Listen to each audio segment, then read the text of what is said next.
trabajo forjado, lucha y brega con amor a la unión.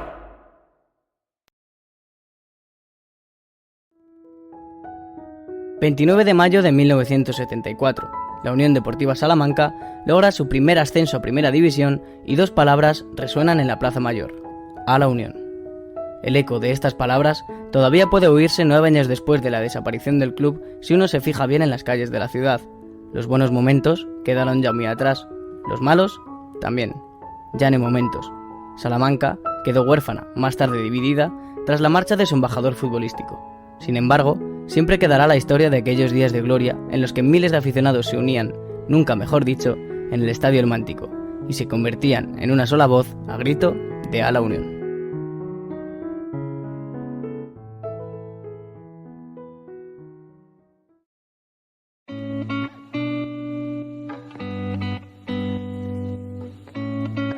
En 1923 se fundó un nuevo club de fútbol, la Unión Deportiva Española.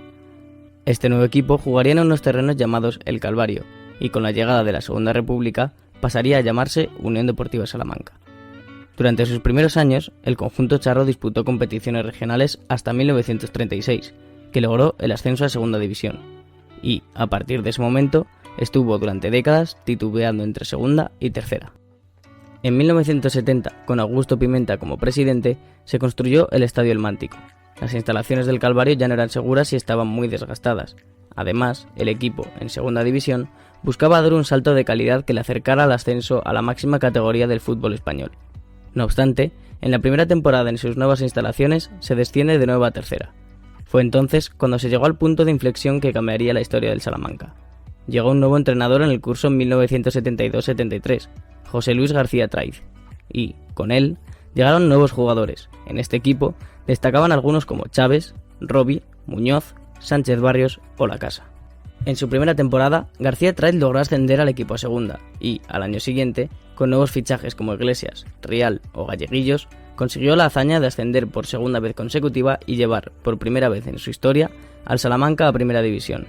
Sánchez Barrios anotó el tanto que le dio el ascenso a los suyos en la victoria por 1-0 frente al Betis.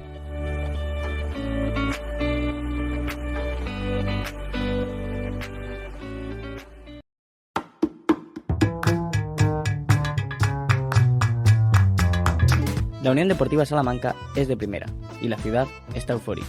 El impacto socioeconómico que tuvo en la ciudad la UDS fue incalculable. En las calles de la capital salmantina se respiraba fútbol, sobre todo en los días en los que había citas importantes y visitantes ilustres, como es el caso del primer partido de la Unión televisado, un Salamanca Athletic Club.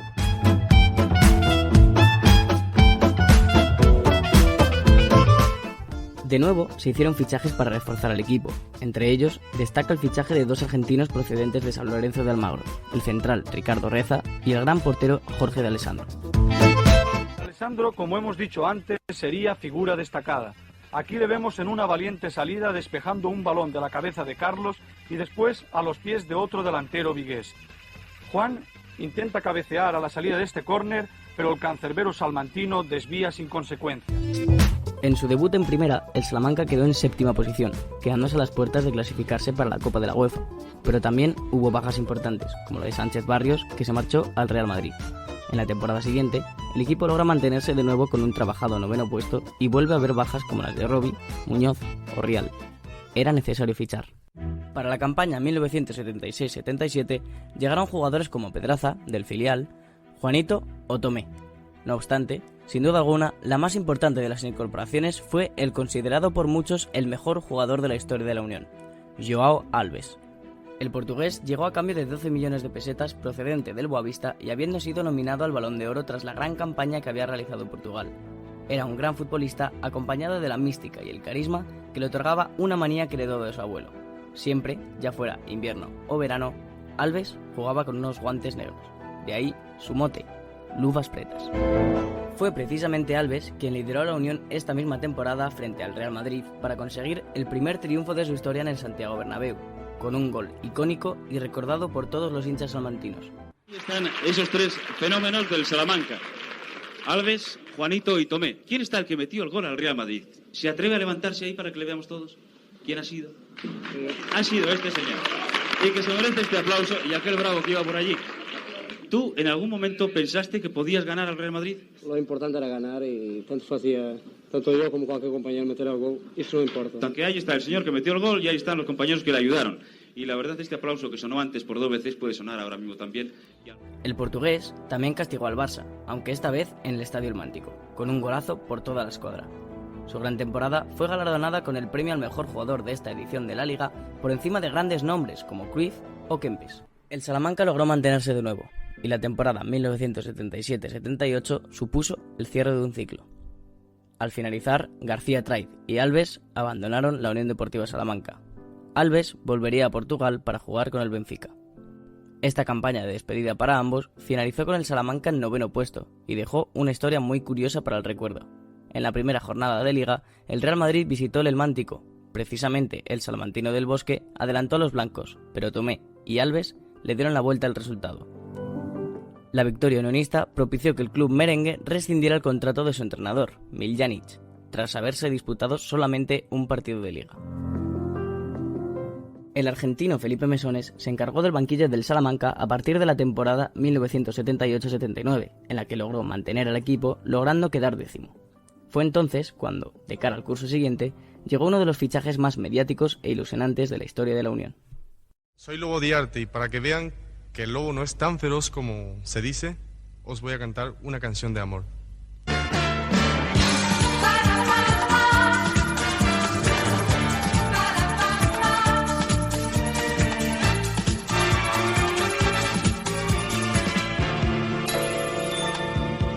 Mañana muy temprano yo estaré y en el mismo lugar te esperaré, donde un día nació ese gran amor, sin saber qué podría pasar. El Lobo Diarte llegó a Salamanca procedente del Valencia. Llegó a España siendo uno de los zaraguayos del Real Zaragoza, equipo que en la temporada 1974-75 logró la mejor posición liguera de la historia del club, quedando segundo por detrás del Real Madrid. Más tarde, el delantero se fue al Valencia, allí anotaría 16 goles y haría una gran dupla con Kempes en su primera temporada. No obstante, las dos consecuentes fueron decepcionantes.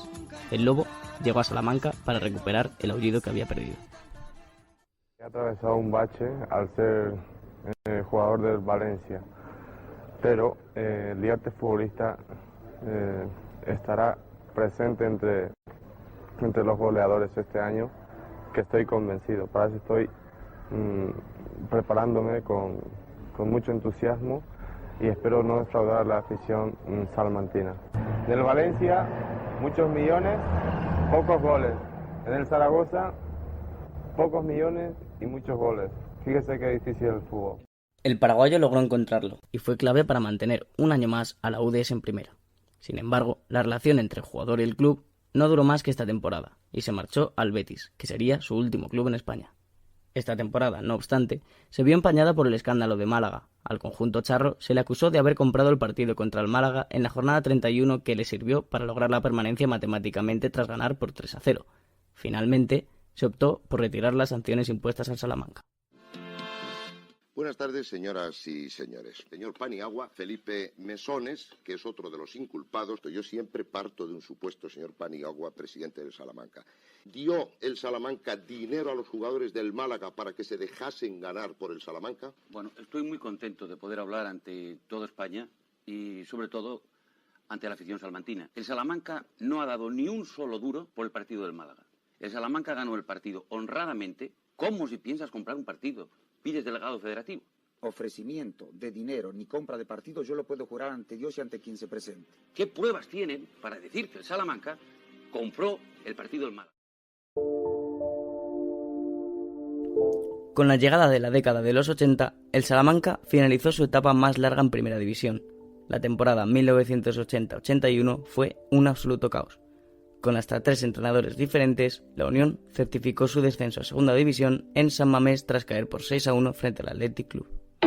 Tan solo un año estuvo el Salamanca en el infierno de Segunda. El equipo, con nuevos nombres como Bezares, Orejuela o Herrera y con un nuevo entrenador, Manolo Villanova, consiguió materializar el ascenso tras vencer por 2-3 al Burgos en el Plantío. Más de 10.000 aficionados unionistas se desplazaron a Burgos para alentar a los suyos. Orejuela por partida doble y Rizzola fueron los autores de los tantos del ascenso.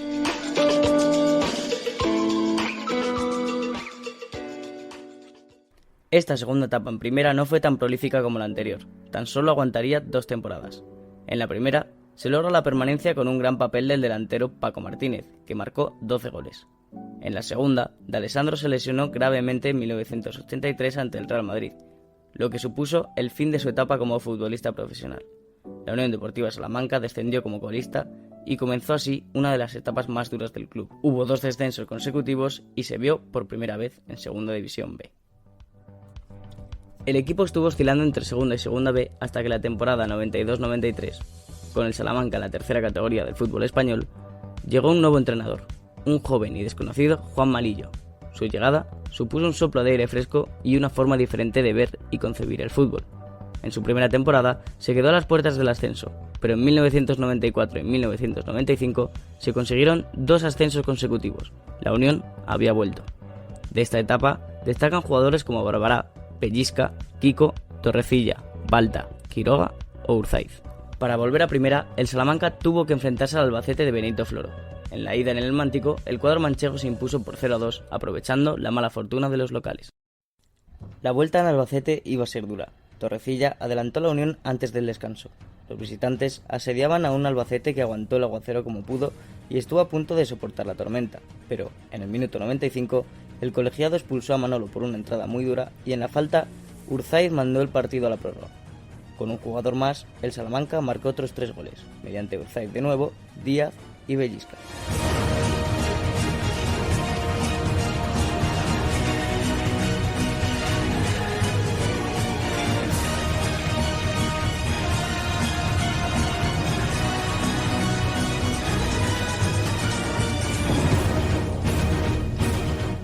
Hemos venido aquí a vender lo mismo que vendimos en Salamanca.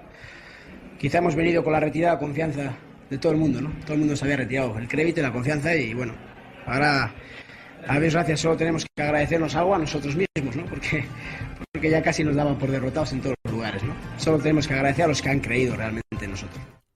En Primera División, 11 años después de la última vez, el equipo registra bajas como la de Urzaiz, pero se refuerza con otros jugadores como el rumano Stinga, Claudio Barragán, Iturrino o Del Solar.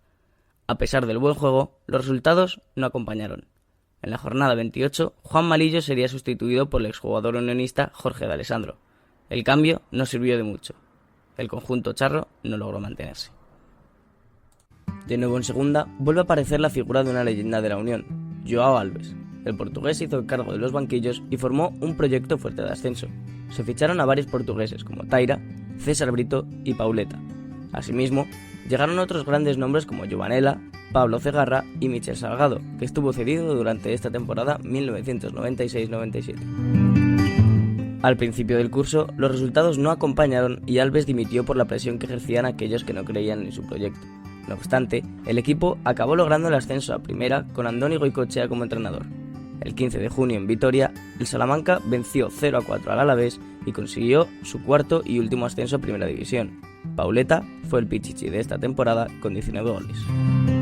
Pero a los 47 minutos y 41 segundos, la historia se hizo 0-1 con este gran centro de Giovanella y el cabezazo de César Brito. Si hay un gol psicológico, este es un buen ejemplo, porque apenas unos segundos después llegaba el descanso y los salmantinos ya gozaban de la alegría.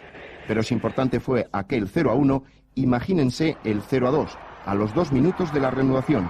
Pared de Pauleta y Giovanella, contrallazo de este para poner boca abajo a jugadores y público. Todo era una fiesta charra, porque el Alavés daba sus últimos coletazos y quedaba prácticamente grogui con este monumental golazo de Pablo Cegarra. El goleador a hombros y la fiesta que continuaba, que a 5 minutos del final redondeaba la tarde con este penalti sobre Cataña, que le costó la expulsión a Pedro Alberto y que el propio Cataña convirtió en el definitivo 0-4. Después, ya saben, celebraciones y más celebraciones de jugadores y público con 2 aficiones que se reconciliaron y los jugadores que hubieron de regresar al campo porque si no los seguidores salmantinos no querían irse. Para la campaña 1997-98 llegaron futbolistas como Estelea, Lana, Pavlicic, Corino, Edu Alonso, Popescu, Rogerio o el Cookie Silvani. Fue una de las temporadas más disfrutadas por los aficionados, y es que la Unión fue un matagigantes de primera. La victoria más recordada de este curso fue en la Noche de Reyes de 1998, con una remontada inolvidable al FC Barcelona. A los 12 minutos, un tuya mía entre Anderson y De la Peña permitía al brasileño anotar el 0-1. Por suerte para la Unión, a 2 minutos para el intermedio, el peruano Pablo Cegarra establecía de este modo el empate y así la esperanza charra seguía abierta. En la continuación, minuto 5, el turno goleador fue blaugrana, del actual Pichichi de la Liga Española. Luis Enrique alcanzaba la docena en su cuenta particular. Casi todo el mundo pensó que el partido quedaba sentenciado, cuando a los 23 minutos y con evidente fortuna, Giovanni facturaba de este modo el 1-3 en el marcador. Pero el fútbol depara de vez en cuando sorpresas mayúsculas, y una de estas tuvo por escenario el Elmántico, a raíz de que a 11 minutos del final el árbitro pitara penalti y César Brito lo convirtiera en el 2-3 que actuó como fenomenal revulsivo para los de Chechu Rojo. Apenas 3 minutos después, nuevamente César Brito con este chutazo marcaba el empate que hizo tambalearse los cimientos del estadio y a un Barça ya a la deriva. Es cierto que pudo dar la puntilla en este remate de Fernando Couto, pero del rechace en el marco de Estelea surgió el fulgurante contraataque salmantino pleno de verticalidad y rapidez, con acción destacada de César Brito para traerse a la defensa y taconear ante la llegada del Cookie Silvani, que con tiro raso y cruzado ponía el increíble 4-3 y la consumación de una remontada histórica. Así de grande, a veces, es el fútbol. No fue la única vez que el cuadro blanquinegro se lió con la épica. También lo hizo frente al Atlético de Madrid, de nuevo en el Elmántico, con un resultado de 5-4. El póker de Vieri no fue suficiente ni siquiera para que los rojiblancos rascaran un solo punto. También cabe destacar la mayor goleada de la historia de la Unión. Una vez más, en casa, los de Chechu Rojo le endosaron un 6-0 al Valencia. En la última jornada se jugaba la salvación contra un Barça que ya era campeón de Liga y el cuadro salmantino ganó con un resultado de 1-4. En la temporada 1998-99, el equipo sufre bajas como la de Pauleta, que se marchó al Depor, o la de Chechu Rojo. Leo Ramos, Marinescu, Cardetti, Casartelli o Monteanu fueron algunos de los futbolistas que llegaron al club en este mercado de fichajes. Por otro lado, el argentino ruso se encargaría de tomar el relevo en los banquillos, pero solamente duró 15 jornadas, siendo sustituido por Ortuondo, que sería de nuevo sustituido por un viejo conocido, el Lobo Diarte. La inestabilidad en el puesto de entrenador refleja lo mala que fue esta temporada, la última de la Unión Deportiva Salamanca en primera. Con la llegada del nuevo milenio, la UDS volvió a convertirse en un barco a la deriva entre Segunda y Segunda División B. En esta etapa destacaron jugadores como Quique Martín, Raúl Gañán, Miku o una dupla que hizo vibrar a toda la afición, la de Braulio y un jovencísimo Carlos Vela. Las deudas crecían y la directiva era cada vez más inestable. La pésima situación económica del club llevó a la entidad a acogerse a la ley concursal. Esta ley implicó que el club estuviese supervisado por los administradores concursales, limitando así la gestión deportiva. Finalmente, al no poder encontrar una solución, el 18 de junio de 2013, los administradores procedieron a la liquidación del club. 90 años de historia no fueron suficientes para salvar a esta histórica entidad que tantas alegrías había dado a la gente de su ciudad. Los aficionados, con tristeza y asombro ante la repentina decisión, despidieron entre lágrimas a la Unión Deportiva Salamanca en la Plaza Mayor. La Unión ya no está, pero su recuerdo sigue vivo. El sueño que vivieron los aficionados de las distintas generaciones charras todavía perdura en la memoria de cada uno. Las calles de Salamanca ya no se empapan de tanto fútbol. El Elmántico ya no es un lugar de unión entre todos los ciudadanos. Sin embargo, si uno se fija bien, todavía se puede oír el eco de dos palabras: a la Unión.